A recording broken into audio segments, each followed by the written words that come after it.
After 3 years of rendering his services to one of the leading audit firm, then to two other banking industry players in the country, Mr. Jotham Martin Wambi thought it was time to go solo, and so he threw in the towel in the labor market ring. I finished school, so I was one of the lucky people in this country, really.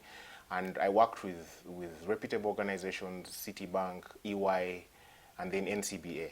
But then, of course, along the way, I had to quit because I had this drive in me, the passion to really create something and, employ masses. I'm a strong believer in a collective force of us building our country. As an auditor, he did an audit of himself after 3 years of working with reputable companies and realized that beside a car, which he took on loan, there is nothing much to write home about for himself. And that got him thinking really hard. So what did I do, really? What does it take to be able to start a business? It starts with your mindset. For many of the young people like us, we've been brought up in a whole situation and a mindset of I need to find a job, I need to find and work and look for a job that I have studied for. But that shouldn't be the case. There's a lot of opportunity. We live in a country that is full of many opportunities. So if you could just think wider, think outside the box, you could actually point out a problem that is next in your society and you could actually solve it, which could give you a job. Although this journey, which is in its early years, may sound good and look rosy, the truth is that it requires work to make it work. And while doing so, there are so many things that he needed to arm himself with in his corner. It requires you to grow a lot in knowledge. You need to read a lot. You need to do research. You need to get yourself into spaces that will push you to grow.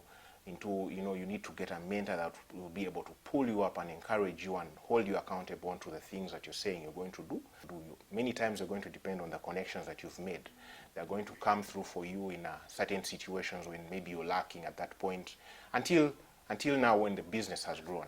So of course, we're looking at doing partnerships with even bigger organizations for us to actually be able to transform our country as Ugandans and not always waiting for foreign aid to help transform our country. We can do it ourselves. One of the sensitive challenges we have is, of course, like any other business, it's funding. So after leaving his comfort zone as a tax auditor, he launched into a whole new different space where he is able to eliminate a disturbing middleman and link the market directly to the fresh produce providers, including the farmers. I run Walimi Katale. This is an initiative that for very many is employing, first of all, but also this, you've heard about the vulnerables who are now not working, the people that work in Chikubo, all these, they're now not able to sell their products.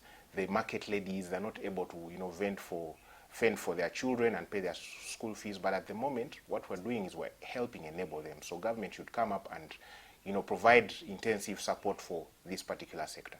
Ismail Musa, Ladu, NTV Business.